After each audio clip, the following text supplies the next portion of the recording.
Testing, testing. Perfect. Good evening to you all. Welcome to Sacred Voices Live. Can I get a woo? Nice. Can I get a woot woot? Perfect. A lot of owls in here this evening. A lot of owls. My name is Sarah Day. I'll be your host for this evening, and we're super excited for our opening act this evening, Scott Lawrence. Amazing. I got to hear him a little bit before you all kind of funneled in, and you guys are in for a treat. So I'm not going to use too many words right now, and instead, I'm just going to introduce the lovely Scott Lawrence. Appreciate that. Thank you. It's my first time here, so all this is new. I brought my wife and my child with me to give proof that I'm actually a musician here. Are you guys here to perform or to watch or both? Perform? Cool. Performing? Oh, okay, yes. Okay, that's important stuff, yeah. Cool. All right, so I'm just going to run through some recent stuff that I've been working on, and this kind of grew over the years because all my bands that I've been in have fallen apart. So I've come to decide that I can rely on myself for the most part when it comes to performing. I don't have to make a lot of arrangements. I just decide and make it happen. So a lot of this stuff is totally new. That's why I have some cheat sheets here, and hope you like it.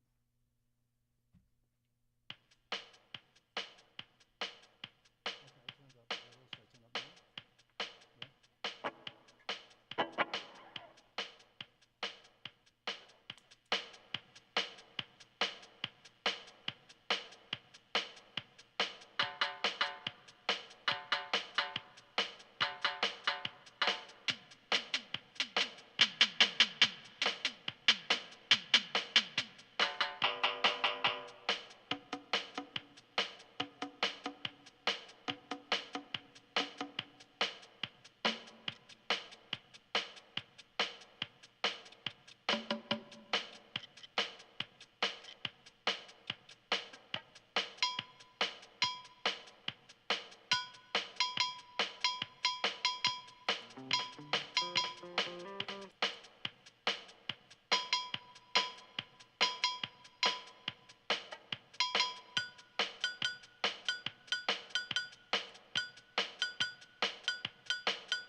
you, thank you, thank you, thank you, thank you. All right.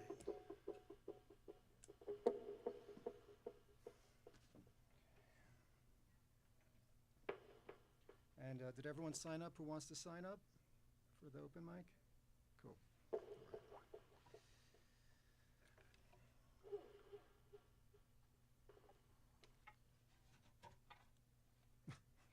Little guy sleeping. I don't know if I accomplished my goal or not. Let's do a quick tune here.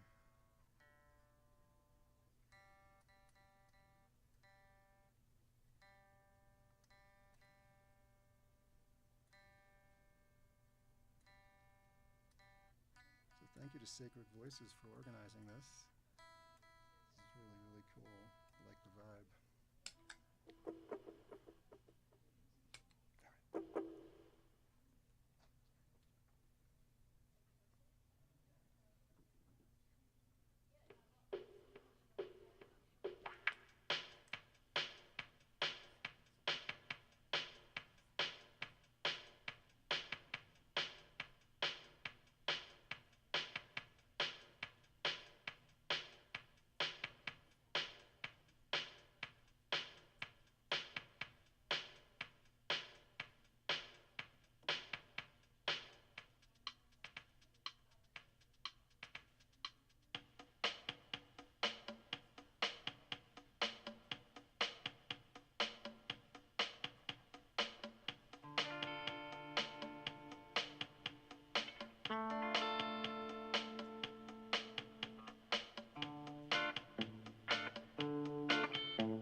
Thank you, thank you, thank you, thank you, thank you.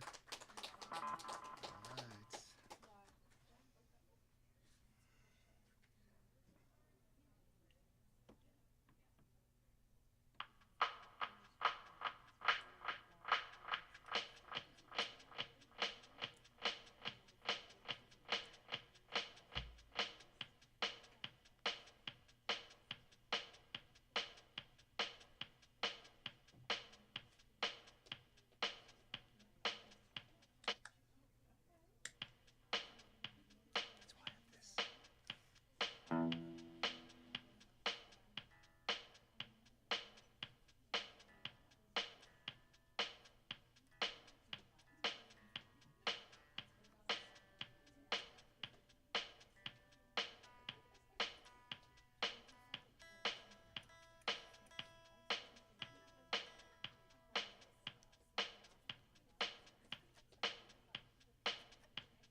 Appreciate it. How we doing on time? What time we got? 6:57. Good time to end. Well, thank you guys. Appreciate you coming out and look forward to hearing what you have to offer here. You have a question? Oh, we have cards. Yes, yes. Thank you for reminding me. If you want to keep in contact with the stuff I do, I got cards right on the sign-up list there. Cool. Thanks, guys. I'm Scott Lawrence.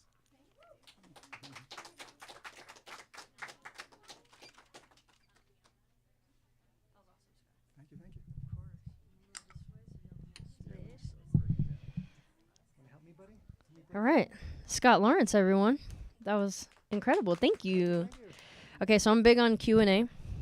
So as you're packing up, just a few questions if you don't mind. What is the last four of your social? Ba-dum-ts. Scott, how long have you been playing the guitar? Probably about 24 or 5 years or so. Yeah? Yeah. That's lovely. And then when did you get into looping? That's a good question. I guess probably 2017, 18-ish, Lovely. around that time. Yeah. Well, I'm definitely curious to hear more as you continue to explore your artistry. Yeah, it was lovely. Scott Lawrence also has some upcoming shows. I did hear through the grapevine that they are private, so you will need an exclusive invitation to those. But nonetheless, Scott does have cards with him, so please feel free to smile at him, maybe ask for a card, and he'll be nice enough to give you one. With that being said, my name is Sarah Day. I am your host. Everybody feel free to funnel on in. We are going to work on getting more chairs added even here on the side. So I know sometimes people get scared of the up close and personal, too dreaded seats. I don't spit, I promise. Welcome to Sacred Voices Live. Clap, clap, clap, clap, clap, clap. Sacred Voices promotes unity and healing among Black, Indigenous, people of color, BIPOC plus communities through creative expression while empowering youth to find their voice. Lovely. Brave, brave, brave, brave. While empowering youth to find their voice, power, and become leaders in their communities.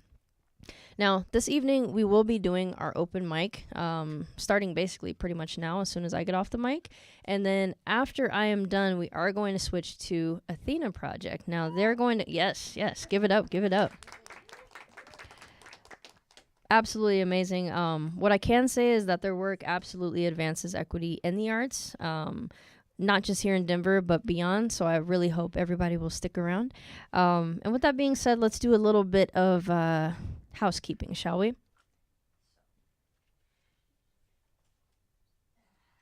This right here is my lovely clipboard. With this clipboard, I have access to your information. The information that you give me, nothing too personal, right? So on this clipboard, you're welcome to put your name, pronouns, something about you, social media handle. After each person goes, and by goes, I mean performs their pieces, their open mic, I will try to engage with you, okay? So I promise I'm not picking on you. I just like to know about the people, that are here.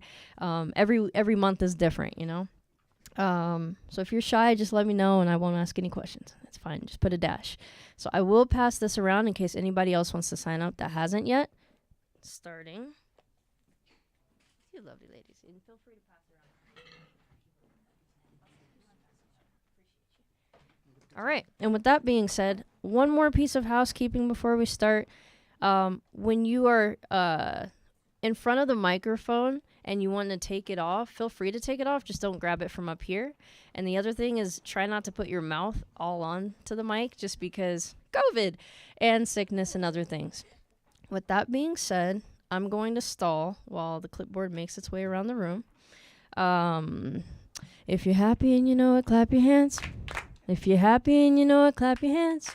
If you're happy and you know it and you kind of want to show it. If you're happy and you know it, raise your hands. Hey, happy house, happy house, happy house. For the depressed people, if you're sad and you know it, shake your head. If you're sad and you know it, shake your head. If you're sad and you know it, and you don't know how to show it. If you're sad and you know it, get glad. Better? All right, you're welcome. I've never in my 33 years had anybody request the sad version, so thank you for that. No, don't apologize. I love the challenge. I appreciate it. Visibility matters, right? And you can't force your joy onto others, so I appreciate that. I love that. That's why the youth are here to challenge us in the best of ways. I love it. All right. I love to see all these signups. Thanks for signing up, guys. I will go in no particular order. If I call your name and you're not ready, it's fine. Just let me know, and I can move on to someone else. So how about... I see that there is a soon-to-be published author on here by the name of Amruta. Yeah? Perfect. Give it up.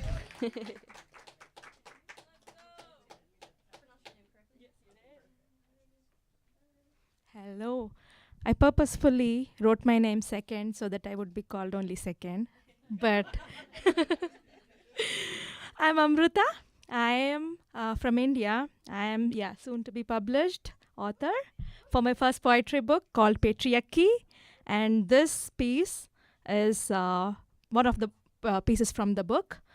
It's called Strings versus Wings. The reason I wrote this piece is because I meet a lot of birds in my life who are either birds or wannabe birds. But the real question is, given a chance, will they forego the want for the strings because strings are familiar?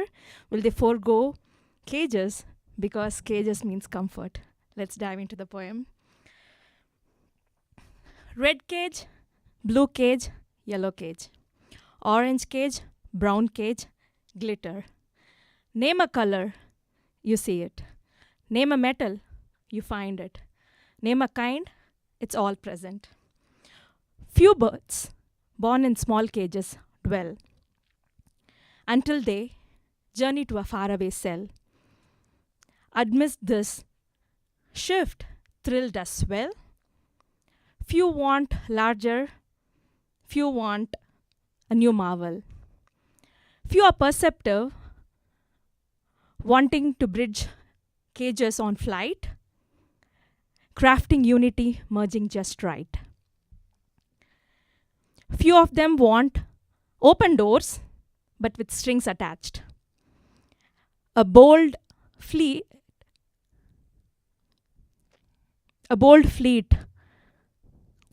and I forgot.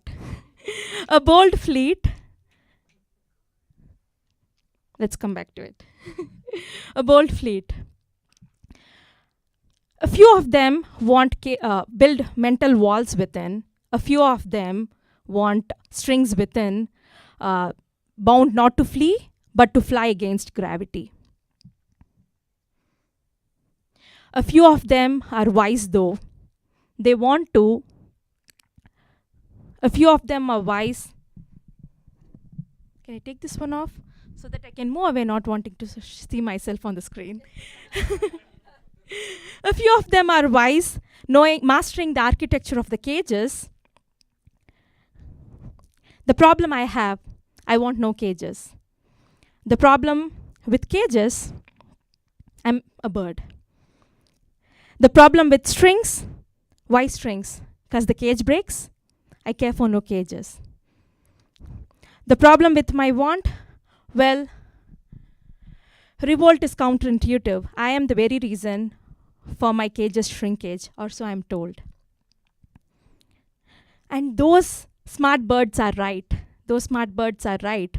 But the problem with what's right? Well, while those birds weigh in on their adjective, I weigh in on my noun, bird. I'm a bird. I want no cages. I want no strings attached. I want no strings attached. Period. Thank you. Who do I pass on the mic to? Lovely. Thank you. Of course. Give it up one more time for Amruta.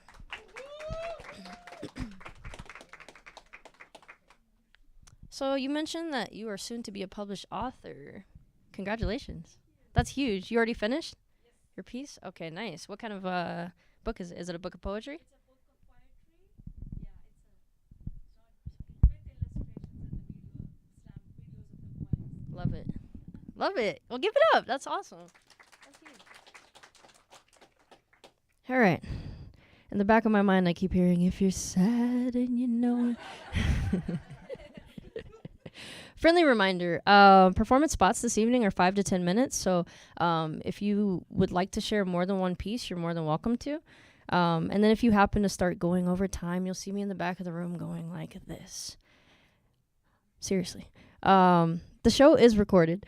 Some performances may be shared on our social media. The show will also be edited and aired on public access TV. You guys are superstars right now. If you don't want to be featured, that's fine. Just let us know before you leave, okay? You're allowed to say whatever you want. I would advise maybe not cussing everybody out tonight because this is a very family-friendly event. Just oh, well, you know, if they want it, let them have it. And we went over the mic technique, but I just really quick before we move on, wanted to point out the cameras because we do have a pretty full house and we want to be mindful of walking in front of the cameras so that we're not filming the back of your head, right? So if you look over here, this is camera number 1 and this one is camera number 2 and this back here is camera number 3. Have another one back here, camera number 4. Appreciate everybody's head turns. That's awesome. And yeah, we just want to be a little mindful of that. But other than that, you guys are looking great. You guys are literally superstars. With that being said, shall we move on to, where's the lovely Linda? I talked to you in the hallway. Are you up for it? All right, let's go. I love that energy. Give it up for Linda Illuminate. Romance passion first or anti-capitalism rage first?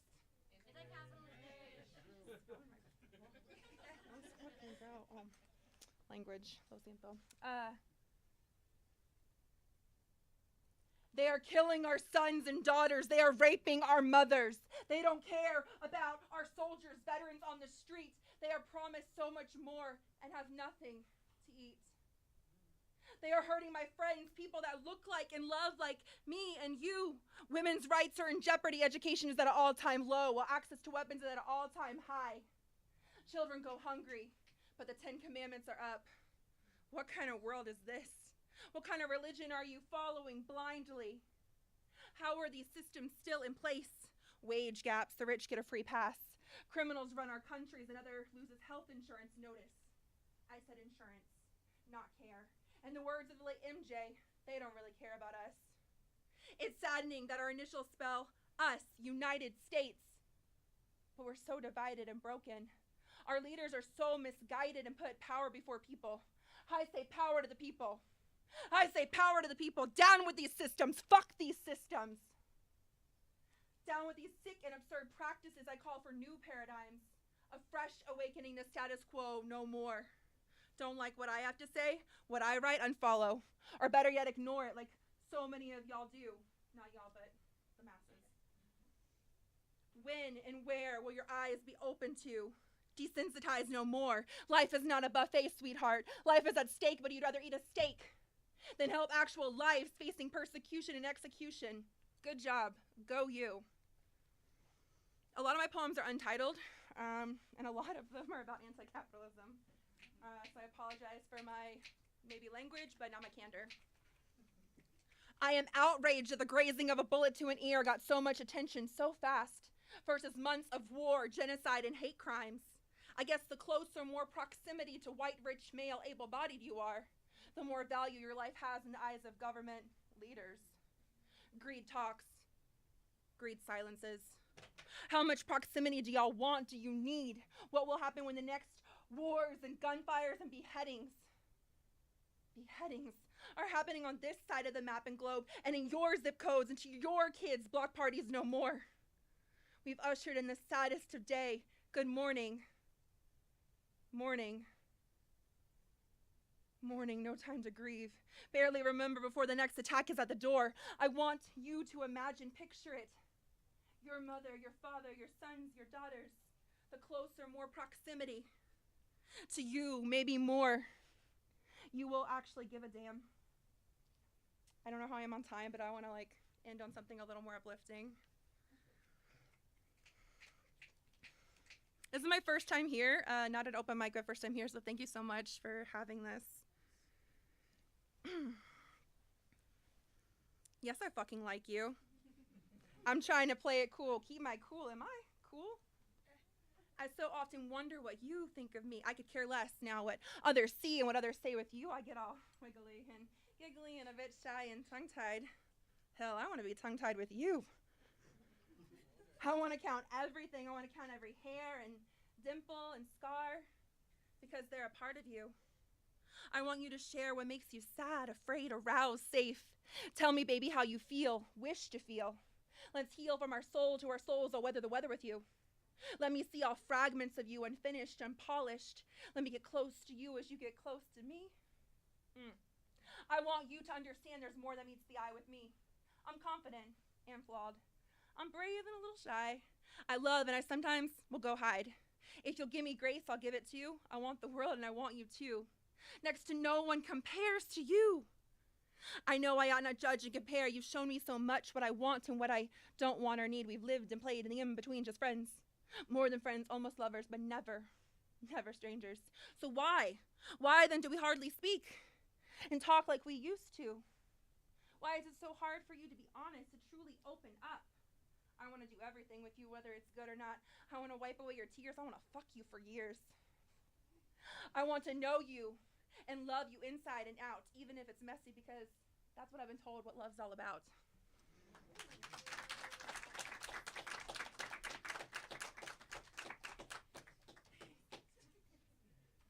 Linda, I love your authenticity.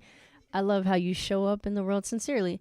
Even when I just briefly, spoke to you in the hallway, like how you introduced yourself, you just have a poise and confidence about yourself that translates in such a powerful way that's very fitting in these type of settings, So you're seen. You're definitely seen. And thank you for being here. Appreciate you.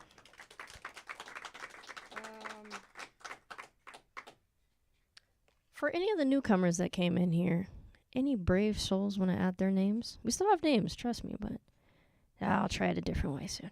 All right. Before we move on, I'm big on interaction, if you can't tell. Does anybody, do you all have rhythm in this room? Decently? Confident, I love it. All right. Poetry, so I guess we should, snap. So, hold on, let me hear it.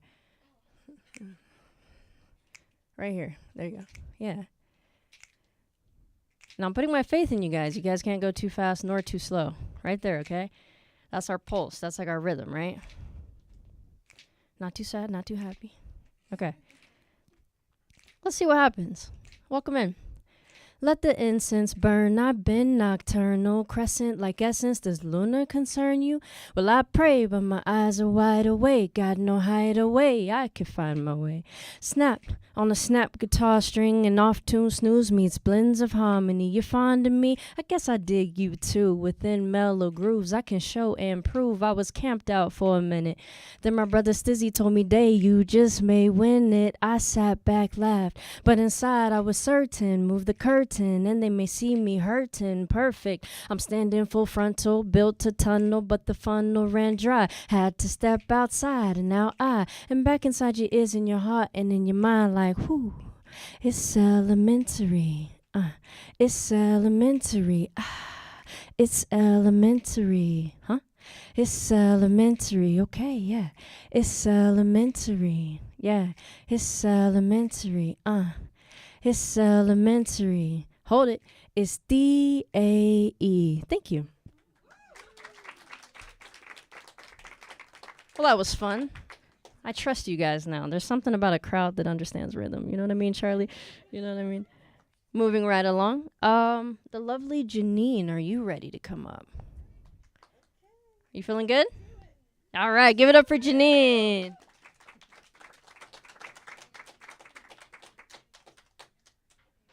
Okay, Shorty Patorti here. First open mic to even attend.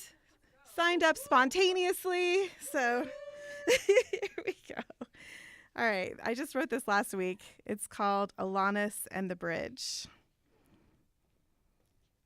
He buried the lead in item 3 of 5 bulleted lines, texting the announcement of his engagement across invisible radio waves, mirroring the empty space between us where our marriage once lived, digesting the news like a piece of raw squid, still squirming, even knowing it's already dead. 30 years ago, the first time he cheated, I drove blindly into the night, Alanis Morissette blaring as I contemplated steering my car through the guardrails and off the bridge. But I lived. Isn't it ironic? I have tickets to see Alanis in concert tonight, to scream along again, re-releasing the remnants of this pain 10 years post-divorce. The truth is, there was some solace in his just not wanting to be married. The truth is, it was me he didn't want. The kindness of that whitewashed lie stripped away. It was more personal than I had bandwidth for it to be back then. Fast forward to a few years later, and I have curated a beautiful life. This text message delivered a delayed gut punch of abandonment from a man who held power over a past version of me who could barely breathe. And today, I sing as I glance in my rearview mirror to see the bridge exploding behind me, and I lived.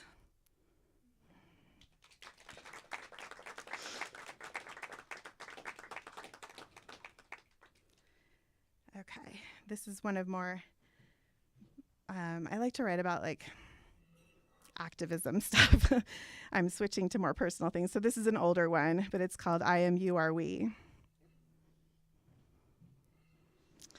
Collectively, we drew all these ridiculous lines between you and me. Globally, economically, anatomically, philosophically, ideologically, methodically, killing we. Illogically selling the idea that diversified equals adversified. Lamenting our disconnection while walking the other direction, using deflection as a layer of protection, passing judgment, critical and repugnant. If others are our mirrors, we need an adjustment. Our human dissonance can no longer be blamed on ignorance or innocence. What if we could learn to see the variety in humanity as simply an opportunity for our chorus of beautiful voices to be harmonies? I make peace with you. I make peace with me. Each of us recognized, prioritized, and identified, as in I identify as you. I identify as we. As in there, but for the grace of God go I. As in I am you, are we. Compassion does not require agreement. Just drop your defenses and see that I am you, are we. Join me. Let's set ourselves free.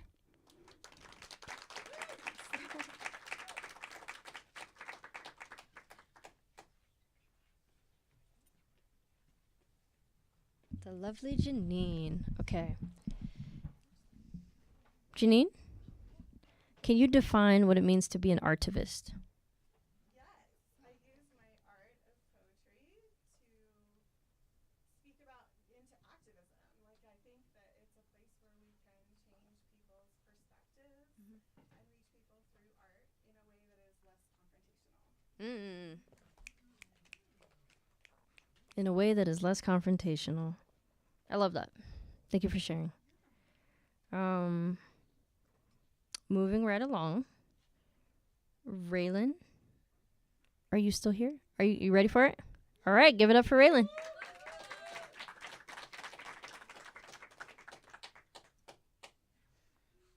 Okay, I'm a little taller. So. Just a smidge, just a little bit. I don't know. Okay. Whew, this is my first time doing this.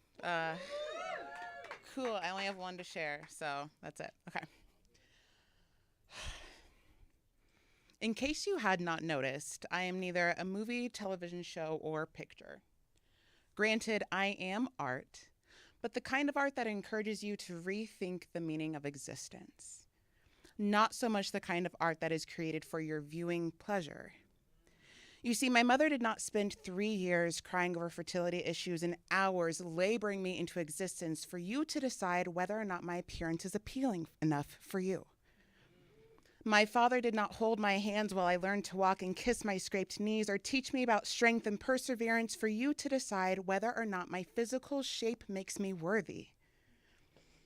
I do not spend my life learning, growing, giving, laughing, crying, dancing, loving, thriving for you to decide that my value lies in whether or not I'm fuckable. This vessel holds the power of magic.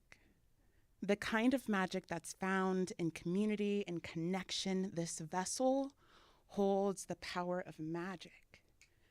The kind of magic that's found in the discomfort of healing. Do you hear me? This vessel holds the power of magic. The kind of magic that's found in freedom. Yes, I am art. But the kind of art that encourages you to rethink the meaning of existence. I do not exist for your viewing pleasure, neither do you exist for mine. Thank you.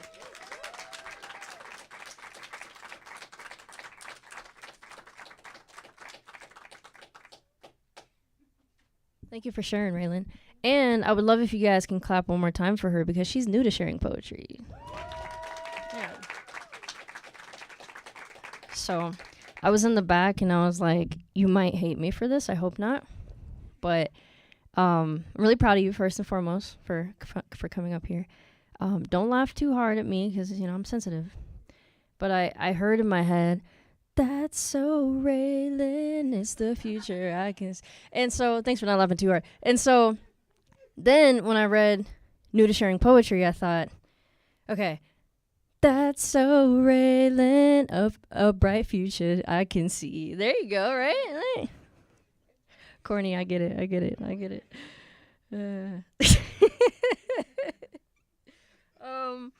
Thank you, Charlie. Our resident Charlie, I just want to shout you out for a second if you don't mind.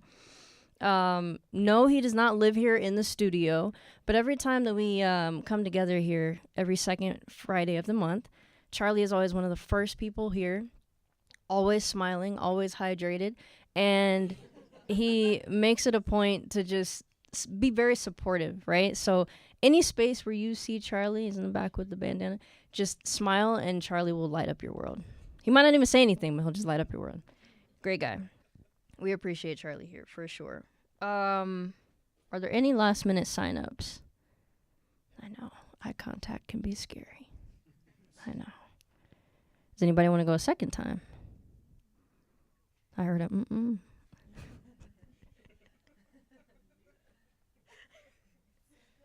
right. Well, let's see what we got.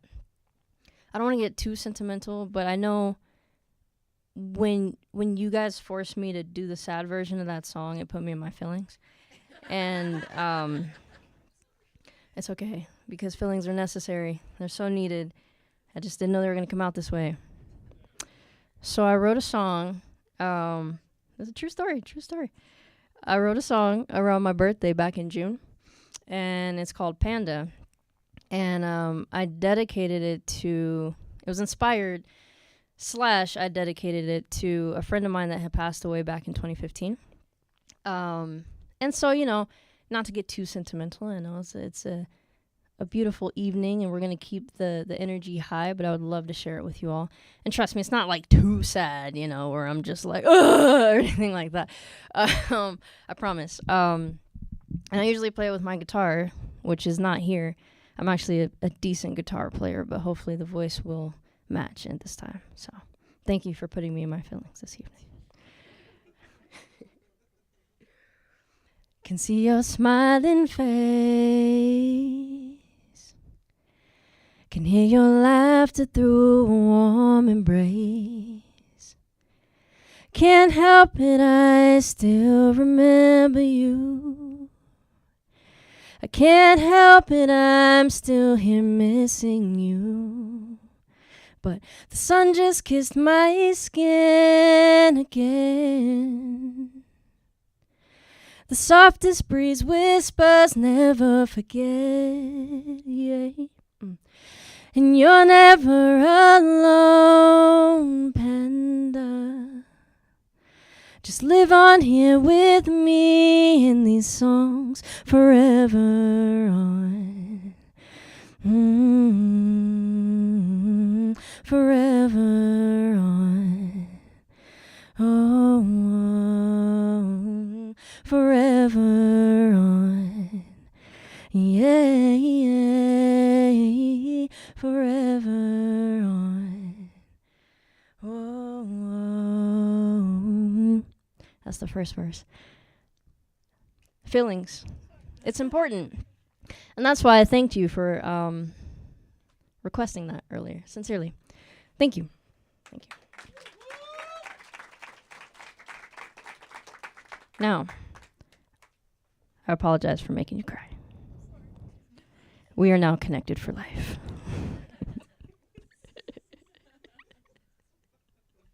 Why did they hire me to do this? All right.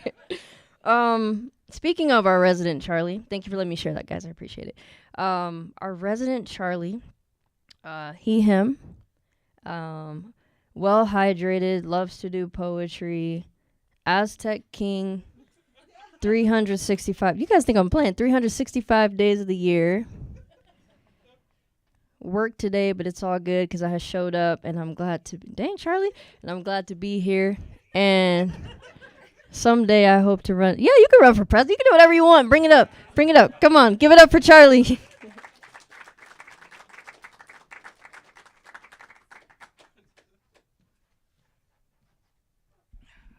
Alrighty.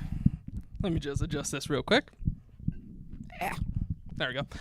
How's everyone doing tonight? Oh, come on. Let's make a little bit more noise. How's everyone doing? There we go. Okay. Alrighty. I'm gonna switch it up this time. I'm gonna just spit something real quick to introduce myself, alright? Okay. Allow me to introduce myself. I'm the one and only multifaceted Panasonic feathered MC who aims to shine some light everywhere I go, whether I'm invited or not, because shit, I don't give a fuck. Taking in deep breaths of nitrogen, oxygen with a sprinkle of dihydrogen monoxide molecules, nature's first certified whippets. I can go 1,000,000 miles per beat, no easy feat when my cells rearrange the air intake to exhale my newly made words made from fresh letters in my head. My words hang heavy with their jackets laced with lead, everlasting testaments to the truths I spit with my brown hue, ego-infused beak. I'm the white man's evil nightmare that goes bump in the night. Ease off the throttle. My words can chill the air itself. Ice cold like the withering winter freezes that seize your throats as you feel the last bits of warmth escape your body. Sue me, that cold never bothered me anyway. Outliving failed Acme plans, one after another. I think I'm just smarter than your average bear. I'm a being born from a marriage between life and death where I can heal and take what's due. I'm a living testament to native hybridization, experiments gone wrong, to the white pillowcase wearing eyes where my ancestors were told to never speak, to never sing, to never say a single word that wasn't written by your Lord and Savior, Jesucristo. So as y'all can tell, I'm multilingual. I am also El Colibri MC, as y'all have obviously could tell. But yeah, what else? What else could I say real quick? I've been spitting for about a decade, so I might have a little experience. I might. I've written, I've published, but yeah, I've been around the block, honestly, in more ways than you can tell. Anywho's,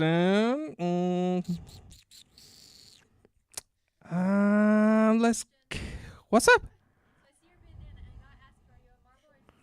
Oh, Marvel, 1,000%, 1,000,000%. I got matching Deadpool on Deadpool. Oh, most definitely, I am Marvel. Of course, DC's pretty chill too, but yeah, Marvel though, yeah. Obviously, my favorite character right here. Some might say I sometimes can mimic his mannerisms. Mannerisms, there we go. There's like 5 different languages up in my head, so like sometimes words come and go, so yeah, bear with me. Let's kick it with a classic one. I don't think I've ever spit this one before, so y'all are in for a treat. I think. Well, let's see. I'm what you call Mexican vanilla with just a sprinkle of limon to add that tart kick as you try to undress my motives and actions, thinking it'd be so easy like rewatching another Shakespearean drama. Kill the lights. This is the show with all the theatrics I got in store because I'm a 6th-dimensional beast with a 5th-dimensional shadow because my words go forward, backwards, up, down, right, in, out, paradoxically, ooh, this is a new word. You know what? Painting space and time with my brown hybrid gavitrons, where I can calculate faster than light while at the same time knowing I do indeed matter. It's not easy living in a 3D world that only sees a 2D color-coded vision where red is in fact good and green is bad, but if you ask me, I'm a rich shade of purple. Maybe that's why I always feel like I'm the odd one out, a firm believer in that justice is just right when it's for the equitable desegregation of peoples across every nation, but then it sucks knowing, well, to make change, the rules need to be challenged, and challenging is a challenge when you don't want to be a challenger in front and center. I'm tired of the limelight when it comes to speaking out what's wrong and what's right. I make it look easy when it comes to talking about my silver tip fangs, honeydew vowels, and consonants that ring with just pure logic. Maybe it's just me. Maybe it's Maybelline. But but I just want to be able to breathe liberally without the need to use my charm and wit to stay 4 steps ahead in the game of chess while y'all still think it's checkers. It's a vicious cycle where you identify the problems, you organize a solution, and then just come to a compromise that falls through in a span of months. Maybe years, kicking back to square one. Ah, shit, here we go again. San Andreas this because they expect it from my silver chain down to my Nikes, 3 stories tall and wide. I rumble and shake the sky with my soul down to the earth's core. Living in the double life, I could sue Disney because getting the best of both worlds isn't as promised without paying the blood and bone toil. Crossroads, I need to take on the daily, reciprocating my thoughts con subtítulos de la lengua de mis padres, donde así merito ya sabe que nombre es mexicano, ese güey hasta chiflado le da. Manipulando mi serie, soy el director de mis pendejadas, el productor de mis lágrimas, el dueño de mis risas, con un toque de carcajadas, porque así es. Pero bien chingón, a huevo. I speak truths only truths can tell, seismic activity off the scales, because once I start going, there's no stopping. Yeah, that was a classic one. I'm having way too much fun behind this mic. But I only got one last one in the tank for y'all. Ironically, this one, well, I think it's my usual shtick now, where I'll like sit in the back, like in the corner. I'll just pick a random corner here. And I'll just write something in the back, just go like, so this one I actually wrote right now, just in the moment. So, hey, whoop-de-doo. Shadows bend towards me, leaving a draped cake of ink blots, lit aglow as I reap what others sow. I go by many names, but the heaviest of them all is replaying Technicolor film reels of memories past when I realize there's no more stories to be made now that my sickle has been brought down. A keeper of tall tales and fables, my job is to keep remembering the kernels of each story so each story can take root and grow into the planetary canopy that keeps us from losing our last bits of sanity. Death is not a sad thing for me. Death is only the beginning of what it means to truly be alive, since canonically you can live forever, but immortality has a steep price to stay in just one single physical form. Stories are meant to be shared. But what makes me tear up is just the fact that eventually every good writer stops writing, making way for new voices to sustain the traditions and break higher boundaries we haven't even seen yet. Draped in shadows that blot out the sun itself. This one's for the loved ones who have retired their calligraphy pens and paper and can now know they can relax and bask in their lives' eternal favor. I tarnish The neo-concrete jungle floor with my scythe and claws, filed to the teeth of my ancestors. I'm the underground taker of names of those who deserve praise and keeper of the list of souls that are meant to be collected from their ill-fated, greedy deeds they contractually sealed with their fates. I'll never be afraid of the shadows since they've always kept me company in a world that would rather add a perverted taxidermy label on yours truly. The ink will always keep me warm with its barbed truths that can never be shelved in white museums. And that's about it for me.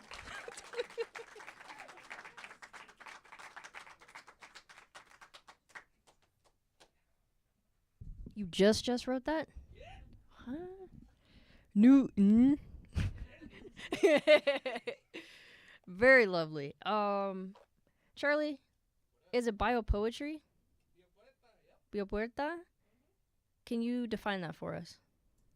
It's an amalgamation of where you mix the art form of poetry with the biological effects of being an outlier in a society that we try to weed out. One more time for the people in the back. I love that. Biopoetry, biopoesia is pretty much. Damn, if I can remember the whole definition. Yeah, because you just barred it up. That was amazing. But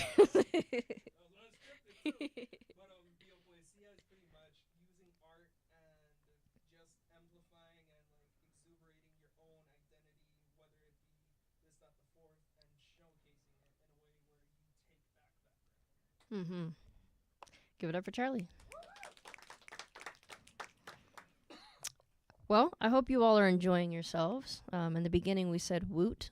Are there any woots in the house? There's a few. Are there any woot woots?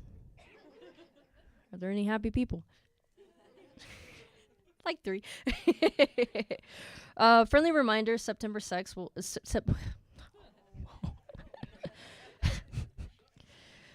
So, there's this guy named Freud.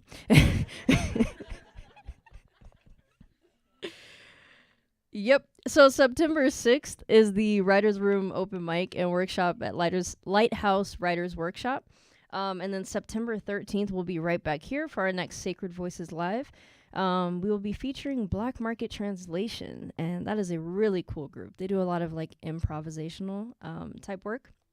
The Writers Room, which will be that September 6th, is our revamped First Friday open mic, hosted by Juicebox of Paradise. There will be, yes, whoop, whoop. There will be writing prompts, the ability to get feedback, an open mic, and food. So a bit of like a workshop style. I invite you all to be there. And if you can't make it to that, or even if you can, please come back September 13th. We'll be right back here. And with that being said, I had a lovely, brave individual sign up by the name of Clove Love. Please give it up for Clove Love.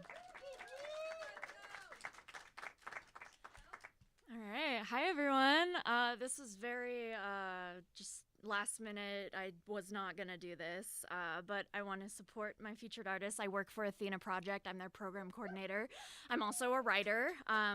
This first poem that I'm going to read is the first poem that I wrote after a 5-year hiatus of writing, and it is called I Don't Write Anymore. I don't write anymore. I don't read anymore. I've become a shell of who I was. I don't smile when just the right idea crosses my mind. I don't watch my favorite show for the 4th time. I don't anymore. Instead, I stare at walls, stare at me, and wish I had the energy to do anything but to look in the mirror and be who I've always been. I don't text my friends back immediately. I don't limit social media because I know it's good for me. I don't anymore. Instead, I can't find my words, can't find my trust, and wish more than anything that I could find my passion again. For the small things, the hobbies, not just what I love and have turned into work, but what I know I enjoy and just can't right now, because I'm simply trying to survive. I'm running out of time to succeed, and I think that is why I don't write anymore. Thank you.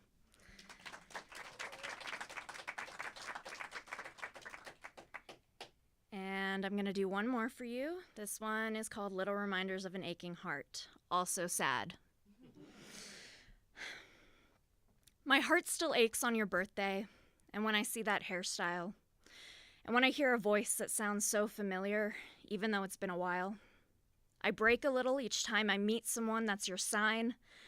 And remember, it doesn't mean they'll treat me the same way you did. I remember to stay aligned. I fell apart into little pieces like a mosaic that hasn't been put together yet. The pieces just float there, hoping to become something whole, something with meaning. I had to create my own mosaic and decide what pieces would look beautiful to me, what pieces are necessary but hurt. The lessons I learned from knowing you trickled down the sweat of my brow, and I remember. And when my body wants to fall apart once more, I remind myself, I will never let someone do what you did to me again. Thank you.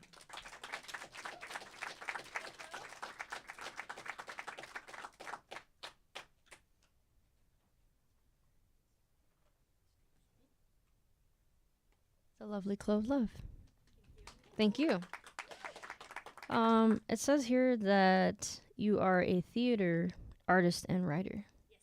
Do you mind expounding upon that? Yes, I'm a director, stage manager, dramaturg. Basically anything behind the scenes of a theater production, I'm probably doing. I do a lot of stuff like that. Love it. Well, thank you for sharing. Yeah.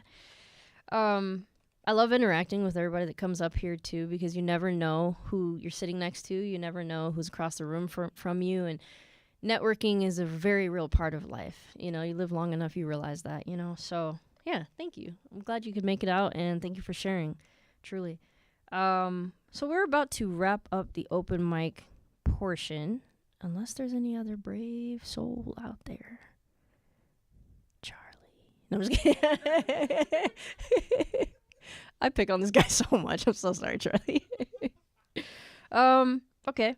So then, I don't know if I have one more in me. What kind of rhythm do you guys still have? Do you guys still have rhythm?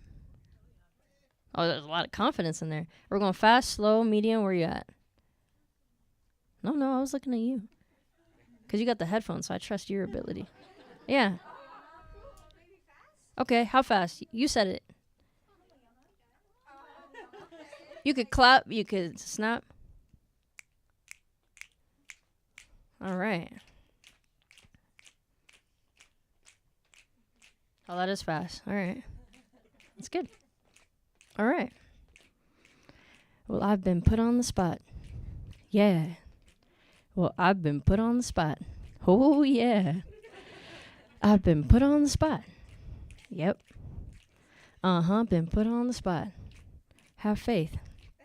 So, I'm up here talking to y'all. Everything's cool. It's fall and all. Not quite. It's still summer. 100 degrees. It's coming. You guys have so much faith in me. I was not going to. But the pacing was beautiful, so thank you for that. Thank you for participating. One last participant. Thank you much. Thank you. And with that being said, is Ann Myers still in here? Perfect. I would love to introduce you all to the lovely Ann Myers of Athena Project, and she will take it away. Please give it up.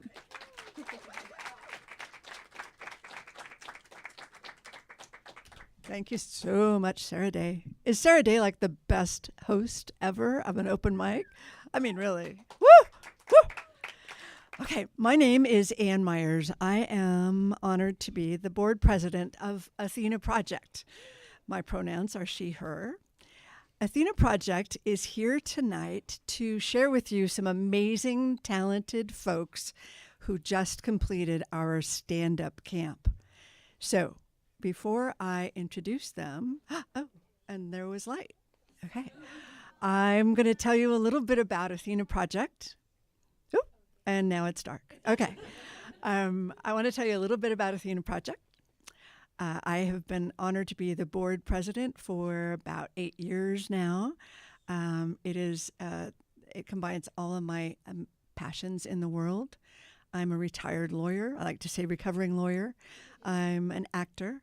And this combines my love for the arts and my love for uplifting the creative voices of women and non-binary and folks through the arts. So I'm going to start with this. Every single one of us is born with an artist in our soul, right? Everybody here believes that. I cannot believe the talent that's been shared here with us tonight. It's incredible. So I'm probably not going to surprise anybody by saying that, unless maybe some parents or some folks who haven't come up here to the microphone don't believe that. But it's true. Every single one of us is born with an artist in our soul. Some folks find the artist like right away. It just pops out, 2 years old, and all of a sudden you're, dancing like Michael Jackson and stuff. And some people don't find it for a really long time. Some people have maybe a parent who says, you're not an artist, or there's a teacher that says, yeah, well, I hope you're not planning to do anything with visual arts, because that's really going to be bad. Or some things get in your way, some obstacles that are put there by our culture, right? Our culture has a way of doing that. Women and non-binary artists have to fight harder. We have to fight harder for opportunities, to be paid equitably, to find an audience, to simply have our voices heard. And that's why Athena Project was born. We want to help artists fight against those obstacles, to overcome them, to fight for gender equity, to make sure that women, trans, and non-binary artists have the same opportunities to be heard, seen, and paid. We want the inner artist of these special souls to fly free. So how do we do that? Well, we do that a lot of different ways. We have programming for all ages of women artists and non-binary artists. We have educational programs for younger women and non-binary individuals, and that's who you're going to see here tonight. We have summer camp programs, 1 week long programs, and they are for the adolescent folks, non-binary, and women who want to have their imagination stoked by professional artists in the community who could come in and share their skills about fashion design, about stand-up comedy, woohoo, about playwriting, about so many other forms of arts. We also have a camp that talks about social and emotional learning and community building through the arts still. We have programming for adult artists, older artists, all of the artists who are women or trans or non-binary folks who have been blocked from having their voices heard. Thank you. So our mission is, as I said, to amplify the voices of non-binary and women artists in the community. We do that through an amazing group of volunteers. We are volunteer-driven. We cannot make our organization fly just through those volunteer efforts alone. We do depend upon the folks that we reach out and touch to provide us with help as a volunteer, help in spreading the word about Athena Project, and help with donations. So if you want to learn more about that, you can go to our website at athenaprojectarts.org, or you can talk to me after this event. We would love to have you on board. So you can do that and help us promote gender equity and make the world a better place.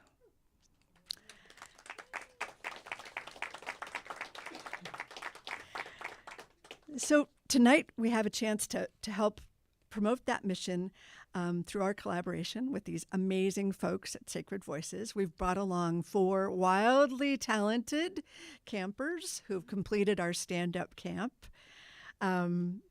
And we are going to have you learn a little bit more about them from Clove Love, who is our program coordinator. And we were so excited to hear Clove and their amazing poetry this evening. So thank you so much for listening. And now let's hear more from our campers. All right, how we doing? We ready to laugh? Yeah? Okay, I'm ready to laugh too. All right, so our first performer of the night will be Gigi Bergman.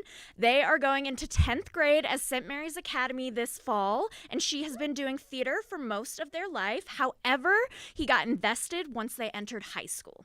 Over the summer, they participated in the stand-up comedy camp from Athena Project with Janae Burris.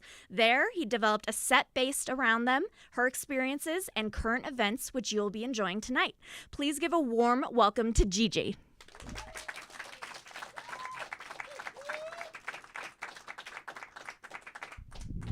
Okay, hi y'all. I know we've been asking this a lot, but how's everyone doing tonight? Okay, so my name is Gigi Bergman. Gigi stands for Geneva Grace. And normally when I introduce myself, I go, hi, my name's Geneva. And whoever I'm talking to inevitably goes, oh, Geneva, like Geneva, Switzerland. Are you named after the city? And I'm always like, no. I was named after Geneva, New York. Or if I'm feeling really edgy, I'll be like, no. I was named after Geneva, Nebraska.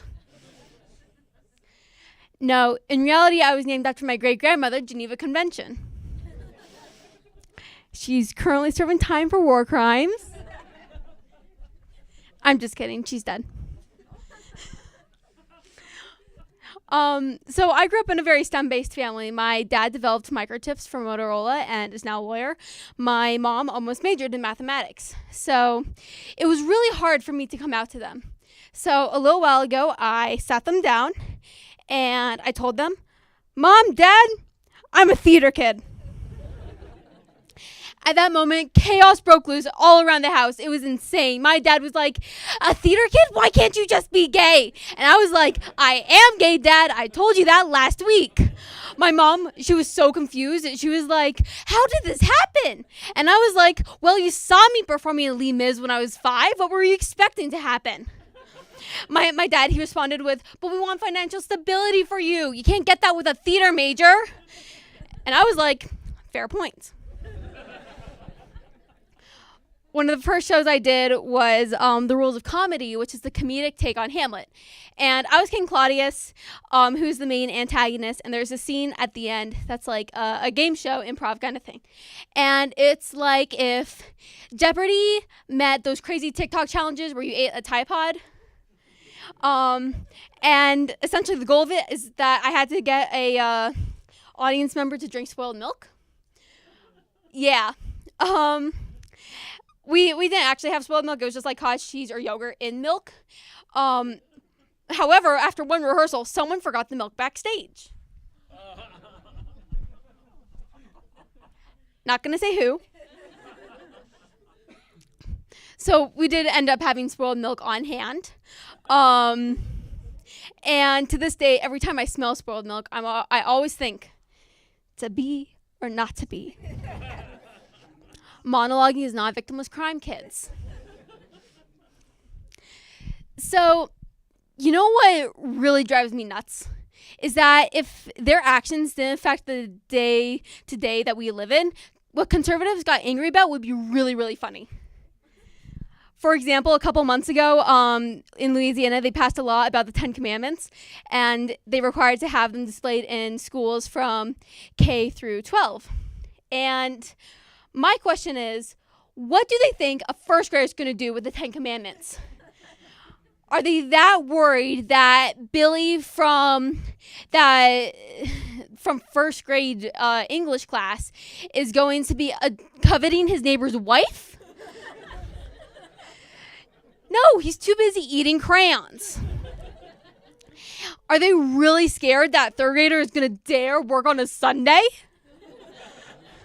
Or adulterer? No, he's going to be setting fires at recess. You know, what third graders do. Another thing is, so y'all saw the opening ceremony in Paris, right? For the Olympics? Yeah. So there was this scene where they had like fashion and drag queens. It was so cool. And conservatives on Twitter are angry that it was a depiction of Last Supper. The key indicator here is that there was a blue Dionysus dude lounging on the table. So it wasn't the Last Supper. I can tell you that for sure. Seriously, though, Jesus and Dionysus would be best buds. Like, Jesus can turn water into wine. Dionysus is the god of wine. He loved that shit. Let's be honest. Dionysus had probably had his fair share of trashing houses and breaking tables. Jesus is a carpenter. Besides, Jesus did flip all those tables in that one market, in that one temple, that one time. And the Sermon on the Mount, like Jesus was talking to 5,000 of his followers. Dionysus had his fair share of drunk ramblings off the top of Mount Olympus. Let's be honest. So to end my time tonight, I'm going to leave with a little bit of advice. Number 1, stay in school, kids, so you A, know what the Last Supper is. B, so you can ignore the 10 Commandments. And number 2, it's okay to be a theater kid. Thespian pride!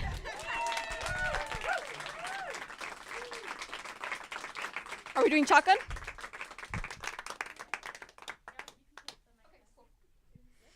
I didn't know if we were doing this. There we go. Okay, cool. All right, awesome. Yeah, give it up for Gigi, everyone. All right, let's see who's next. All right, so next performer for the evening is Mickey G. Mickey is a freshman, fresh to stand-up comedy. She enjoys eating tacos and taking cat naps with her dogs, whose antics add to her hilarious material. She's overjoyed to make the room laugh and occasionally flip everyone the bird. Please help us welcome Mickey G to the stage. Hello. Oh, you can't see yourself. Okay. Oh, people is tall. Why is it so hard? Okay. Hello. So, as you heard, my stage name is Mickey G, and I will be flipping you the bird. Because I'm going to tell you about how I broke my middle finger. Well, not me. My dog, Doc. He's a new one. So, I walked in for the first time in the park. I'm going to do a little acting, so if I get crazy, don't be afraid.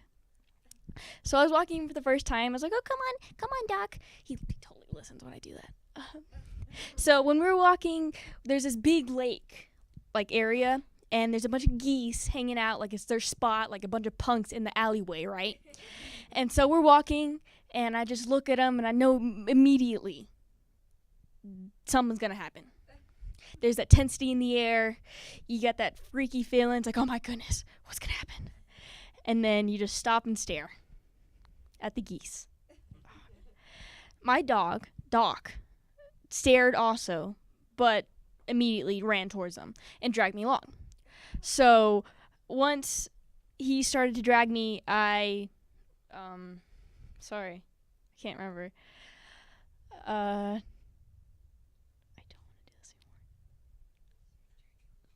He started to drag me along. Sorry. Once I finally got him back after almost being drowned in the dirty, disgusting goose poop lake, I looked at my finger, and you can imagine the fear when seeing the tip of someone's finger turn this way, right? So, the hangnails when you get a bloody hangnail or something like that. I looked at that first, and then I looked at the finger facing that bloody hangnail. And I started to freak out, obviously. And, breaking down, crying, wanting to jump in the goose lake again, not wanting to deal with this anymore. So I started freaking out. I was like, oh my goodness, what's going on? And once we got home after me crying a lot and finally calming down, I sat on the couch staring at my finger, wondering, should I turn this back? Oh my goodness. But my guardian kindly started to type on the computer to go to urgent care. So we waited, 2 hours, and I was just holding, a little jelly ice pack, watching TV, eating snacks. And we were like, oh, I got a message from urgent care. Let's go. So we driving, and I was just, staring at my finger again. It'll magically turn back. Got that magic stare. And so when you finally get there, you got to sit down, wait, and wait until the person calls your name. It's like, hey, you, Michaela, come in here. It's like, Okay. So you gotta sit on that weird little table. I don't know what it is. And then you gotta wait and be like, okay, come on, X-ray. I'm like, okay. So I do like you had to turn like I had to do this, and this. Like they were like, okay, turn your finger like that. Good job. And right here. Good. And then they sent me back, and they're like, I think like 10 minutes later, maybe not even 10 minutes later, they came in. The guy had the cart, and I was like, what are you gonna do with that? And then he was like, okay, your finger's broken. I was like, okay. It's like, you're not gonna give me like a little heads up, funny joke. Straight to it. So he started to wrap my hand in the, what is it called? Gauze. Sorry, I'm not good at medical stuff. Neither was he, though. He didn't do his job very well. No offense. Seemed like a nice guy. But I think we waited like 3 days after to schedule an appointment with actual doctors. So when we got to the doctor's office, they like unwrapped it and like, oh. They looked at the bloody finger, at the bloody hangnail finger. And it's like, this one? I was like, it's the one facing it. I don't know how everybody keeps mistaking that. I was like, maybe I'm blind. Maybe I just got weird vision or something. I don't know. But when they're like, do the same thing, where it's like, and then we come back, we're like, oh, she's a natural. And I was like, thanks. I love to do it. So they came back and they're like, yeah, it's broken. I was like, yeah, I know. Don't need to remind me. And so they're like, okay, when should we schedule the appointment? I was like, appointment for what? And they're like, we got to do the surgery. We got to, fix your finger back, put the needles in. I was like, needles? I don't know if I told you, but I don't like needles. And they're like, okay. So scheduled the appointment, and I came back, and, you got to lay on the bed after changing into those gowns that show your butt for some reason. I don't understand why. But, I felt like a sick person. I was like, oh, man, I got this gown, and I'm just going to die in the hospital. But I, sat down, and the woman was trying to, put the IV in. But it wasn't, this way. It was, in the back of my hand. And she's like, oh, this is safer. I was like, whatever you say. So when she was trying to put it in, I kept moving my she's like, okay. And then I moved it, and she's like, you got to keep your hands still. I was like, I know that. But like I said to the other person, I don't like needles. I was like, I can just drink water. I don't need to have a needle stuck into me, right? It's just water. But I remember my guardian so kindly comforted me with a Chick-fil-A chicken sandwich. She's like, oh, just imagine it. Just imagine how crispy it is, how juicy it is. And I was like, thanks. And then when they finally put the needle in, she was like, okay. She seemed really nice, the nurse. And then after that, she hated me. But once it was finally, when you have to do the pee test, it's the whole thing where it's like, oh, we got to make sure you're not pregnant. Thanks.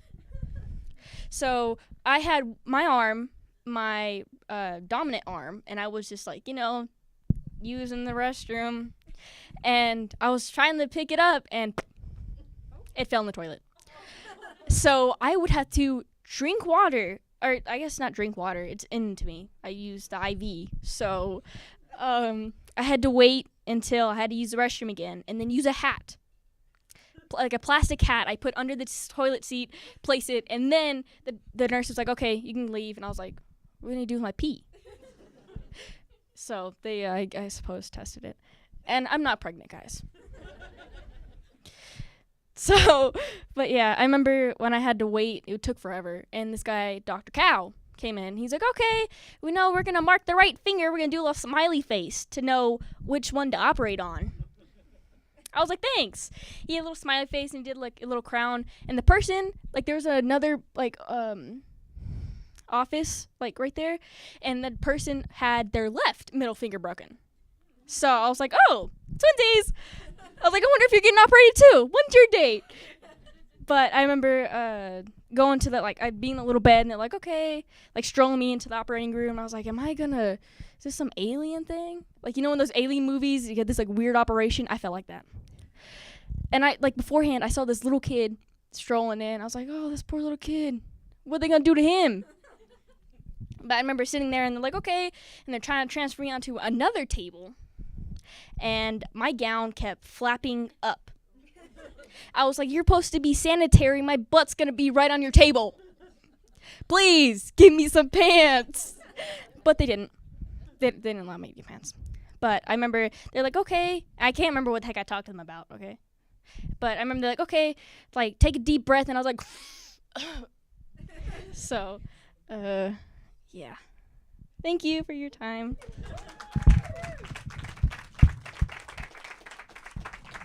How do I put this in? Okay. I feel like our stand-up people won't need the stand.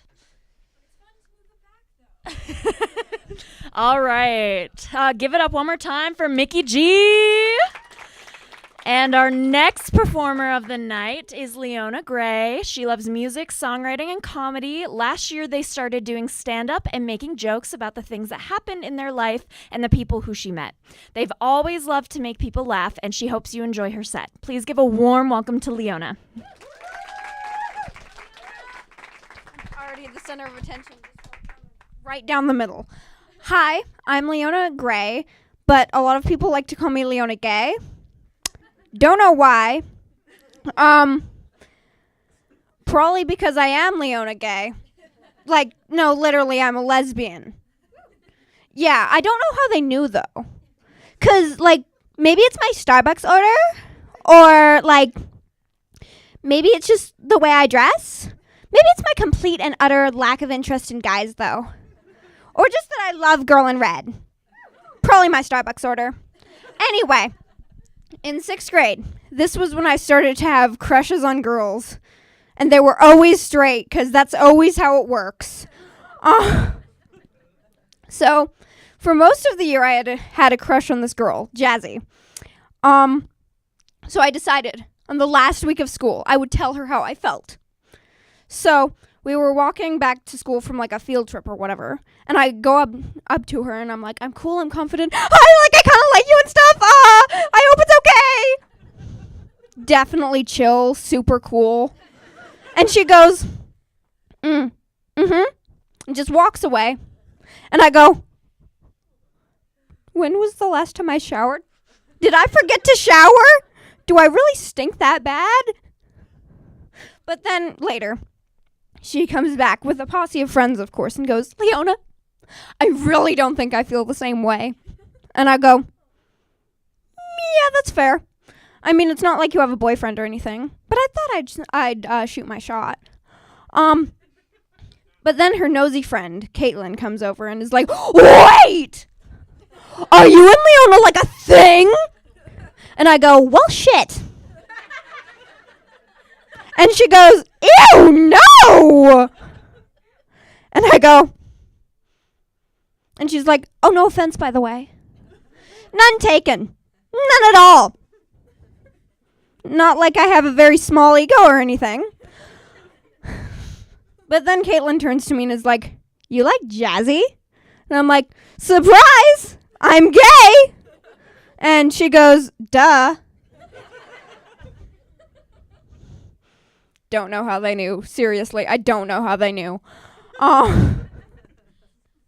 So as we can tell by now, I am very, incredibly fruity. There's one thing about fruit, though, that I don't understand. So, are there any fans of Chipotle here? Shut up! Shut up! This is the person who sent me, a green burrito and was like, this is delicious. Yeah, totally. But anyway, I like Chipotle, so whatever. I don't care. But, when you get a kid's meal and they ask you, do you want chips or fruit with that? And I always pick the chips. But my question is, who picks the fruit?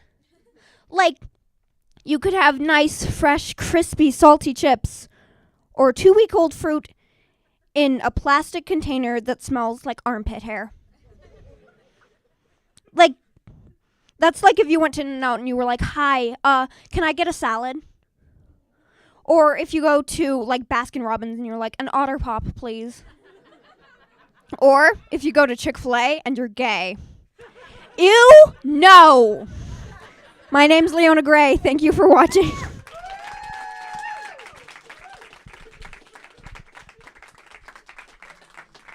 All right, another round for Leona. All right. And we are at our final performer for the evening. This performer is Brooklyn Astle, and Brooklyn is 14 years old and a soon-to-be freshman in high school. Her top goals in life are to make a positive difference in people's lives and to take care of and provide for her family.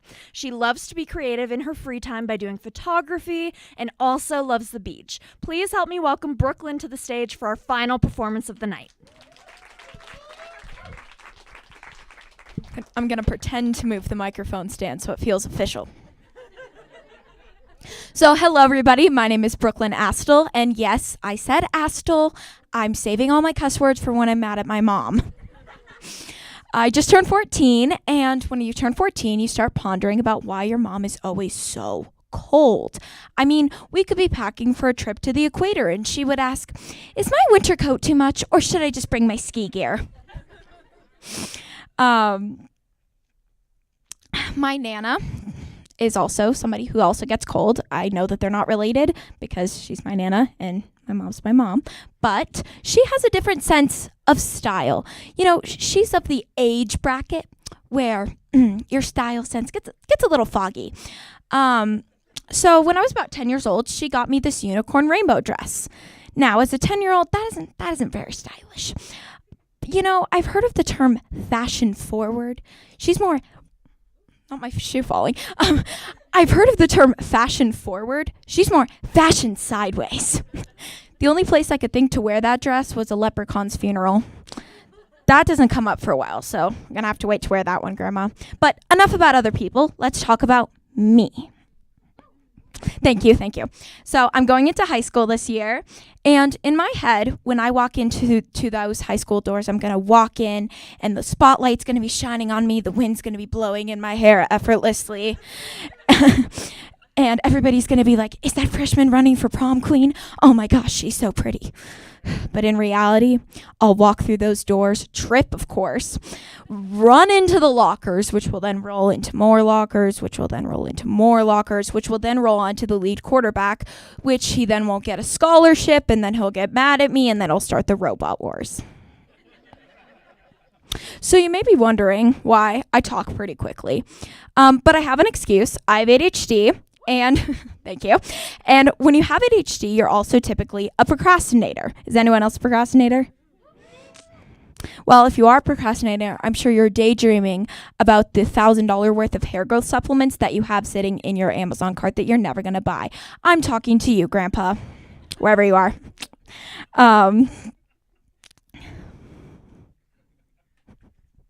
But I can't put that I'm a procrastinator on my resume. So I like to say I'm a master of prioritizing my distractions. And also getting distracted. Sure, I should be studying for the SATs, but have you ever tried organizing your sock drawer? I mean, mismatched socks? I mean, that's pure chaos. I've been trying to get better, though, setting timers of how long I need to stay focused and stuff. But if my cousin sends me a cat video that I haven't watched, I obviously have to click on it, and I obviously have to keep scrolling. So 5 hours later, I'm now way past cats jumping in and out and in and out of boxes. Now I'm learning way too much about the mating rituals of sloths. This is a real story. So if anybody needs me, I'll be sitting on my floor with a pile of socks that are still not organized, writing my college essay the night before it's due about the mating rituals of sloths. I'm Brooklyn Astle. Thank you so much.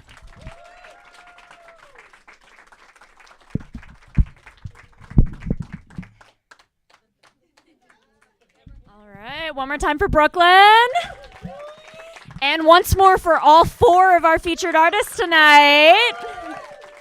And we just want to give a thank you to Ann Myers for introducing Athena Project, and also a huge thank you to Dominique Flores, our Girls Create program coordinator. We could not do it without her.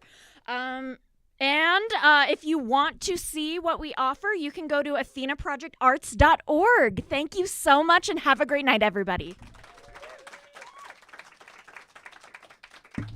Okay. Please don't leave yet. I need one more favor before you all leave. But before that, all 4 of you guys did so great. And I feel so ashamed for any joke I said this evening because you all were like amazing. You were awesome. So thank you for sharing, like literally each of you.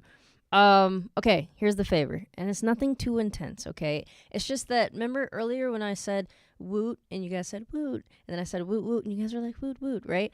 I need like a cheer, like a loud cheer, but it's only after a specific point in time, right? We're filming a little promo video this evening. Also, friendly reminder, if you don't want, so yes, we film everything, but if you don't want it shared or anything, just please let us know. We will not be offended, okay? All right, so here's what I need from you all, okay? When you hear me say, come and share what makes your voice sacred, you're gonna go, yay! And then Aston in the back room, he's going to kind of like pan over the audience. So you want to be like, right? Okay. So we're going to do a trial run. Aston, you ready back there? Yeah. Yes, please give it up for Aston Lopez. Aston is the reason we're essentially all here. Sacred Voices is Aston's baby, is what I like to call it. I didn't start this thing. Fair. All right. I'm gonna be behind you. Okay. You're gonna face me with the audience behind you. Oh, should I turn the mic this way then? Yeah. All right. Real trippy.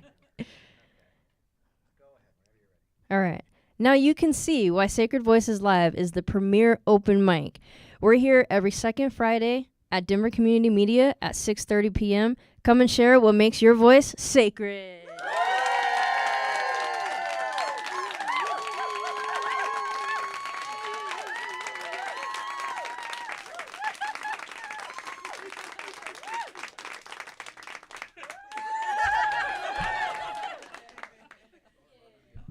Yes, you guys sounded great. Amazing, amazing, amazing, amazing. Well, this is Sacred Voices Live. We really hope to see some, well, not some, all of you back next month. I'm like, maybe you, and you. Whoever wants to come back, please come back. Join us. We'd love to have you. All your smiling faces have brought me so much joy, and I hope you all have a lovely evening. Thank you again. Congrats. Oh, also, for the youth, your voices are sacred. I hope you continue. I hope you continue. Who am I missing? Where are you? Where's... Oh, you're both right there. Sorry, it's the way the light was hitting. Yes, your voices are sacred. I hope you guys keep going. You guys are hilarious. You guys' stage presence is amazing. Like, nobody in here is faking it. Like, you guys are actually funny. Like, I was back there like this, like, giggling. So, yes, please continue. Good luck on your future endeavors. And don't worry, high school's not forever. Have a great night, everybody. Drive safe. And we are Sacred Voices Live. Bye.